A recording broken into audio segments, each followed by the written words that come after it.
Assalamualaikum warahmatullahi wabarakatuh. Selamat pagi Ibu Dr. Melikatul Laila selaku dosen pembimbing lapangan, dan selamat pagi teman-teman semua. Perkenalkan, nama saya Yuliana Siti Mutmainah, NIM A320180117.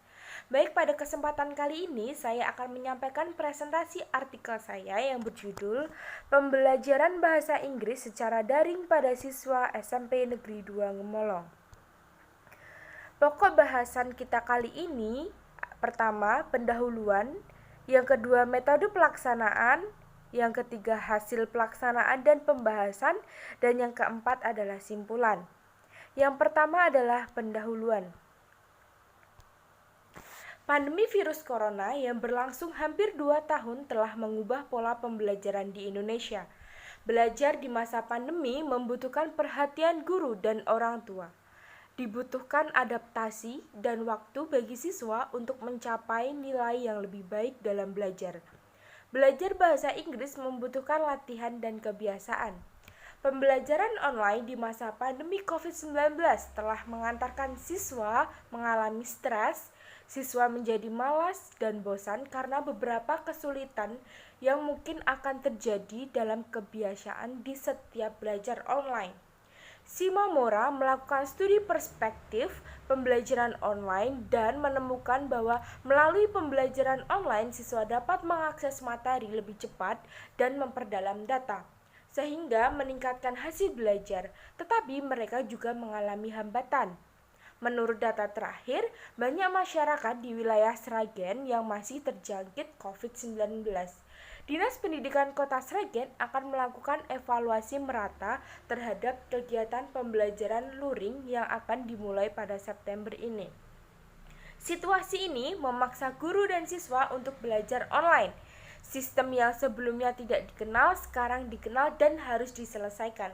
Namun, tidak semua guru dan siswa siap menggunakan sistem tersebut. Banyak hambatan ditemui di lokasi, mulai dari menyediakan perlengkapan atau ponsel, ketersediaan internet, dan fasilitas lainnya. Pembelajaran bahasa Inggris yang unggul membutuhkan pengarahan dan pelatihan serta perlu diperkuat dan efektif untuk mendapat efek yang maksimal. Berdasarkan masalah di atas, saya mengambil satu masalah, seperti hambatan yang dihadapi siswa, guru, dan orang tua dengan sistem pembelajaran yang baru atau pembelajaran online. Bersumber dari masalah tersebut, maka tujuan dari penelitian ini adalah untuk menjelaskan model pembelajaran bahasa Inggris di rumah dan membantu siswa, guru, dan orang tua memahami model pembelajaran yang selalu berubah dan mampu beradaptasi dengan baik dengan sistem ini. Yang kedua, ada metode pelaksanaan.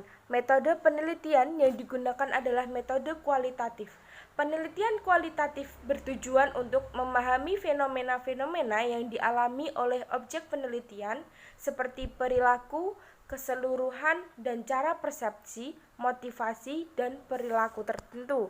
Yang kedua, strategi yang digunakan dapat berupa strategi subjektif dan mengumpulkan informasi melalui survei dan wawancara yang terorganisir dan tidak terstruktur. Selanjutnya, hasil pelaksanaan dan pembahasan.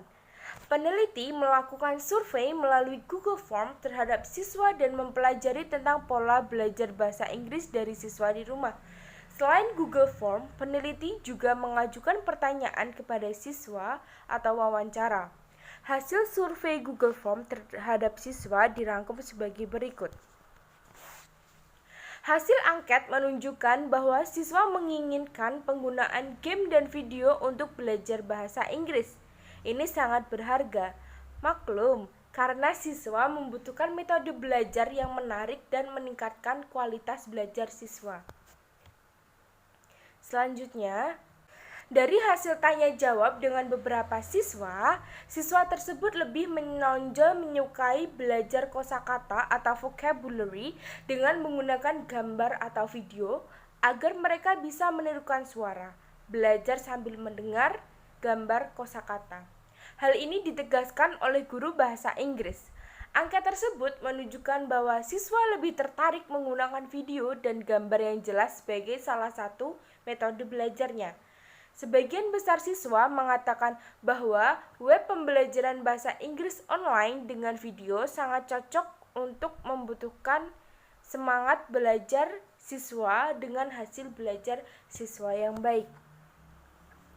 Setidaknya ada 3 komponen bahasa yang berfungsi penting dalam mendukung keterampilan tersebut, yaitu pengucapan, pronunciation, kosakata atau vocabulary, dan tata bahasa atau language structure. Untuk mendapatkan keterampilan bahasa Inggris terbaik, perlu guru bahasa Inggris yang profesional untuk melatih agar menghasilkan siswa yang berkualitas. Namun, banyak hal yang mempengaruhi keefektifan hasil belajar siswa, seperti kurangnya referensi atau sumber belajar yang nyata, baik audio dan visual, masalah dengan pelafalan yang benar, kesulitan saat mendengarkan, berbicara, kesulitan kosakata, kesulitan dalam tata bahasa, lingkungan belajar sekitarnya, dan kesulitan bahasa lainnya. Dari hasil tanya jawab dan kuesioner Google Form yang sudah disebarkan kepada guru dan siswa, dapat dilihat pola atau cara belajar bahasa Inggris di rumah sebagai berikut. Pertama, kemampuan vocabulary. Siswa lebih suka melihat kosakata yang disertai gambar. Mereka lebih semangat dan antusias saat belajar pengucapan. Siswa perlu bimbingan orang tua atau orang yang lebih profesional. Yang kedua adalah kemampuan struktur atau tata bahasa. Siswa lebih banyak membaca teori struktur atau bahkan menghafalnya daripada langsung menulis atau mempraktekannya. Yang ketiga adalah reading. Kurangnya minat membaca siswa pada teks yang padat dan panjang. Siswa lebih tertarik ketika teks bacaan dibarengi dengan gambar yang sesuai terkait dengan teks. Dan yang terakhir adalah writing atau menulis. Kemampuan menulis yang dimiliki siswa perlu bimbingan dan arahan baik daring maupun luring dari guru. Siswa lebih banyak tertarik untuk menulis apa yang mereka saksikan atau lihat langsung saat itu juga, atau pengalaman yang pernah mereka lewati. Tetapi secara bahasa atau struktur masih membutuhkan banyak pembenahan dan arahan baik dari orang tua, guru, maupun orang yang lebih profesional. Dan yang terakhir adalah simpulan, bahwa siswa, guru, dan orang tua harus bekerja sama untuk e-learning agar berjalan dengan sukses. Pembelajaran yang disampaikan di dalam kelas dan di dalam ruangan telah berubah. Keterampilan menulis membutuhkan siswa untuk berlatih dengan benar dan terus-menerus untuk lebih unggul dalam mengembangkan bakat menulis mereka. Saat membaca, siswa harus memiliki tujuan. Dalam kapasitas tambahan siswa, mereka cenderung mengingat desain kalimat. Dengan belajar kata-kata menggunakan gambar, siswa menjadi lebih bersemangat dan termotivasi.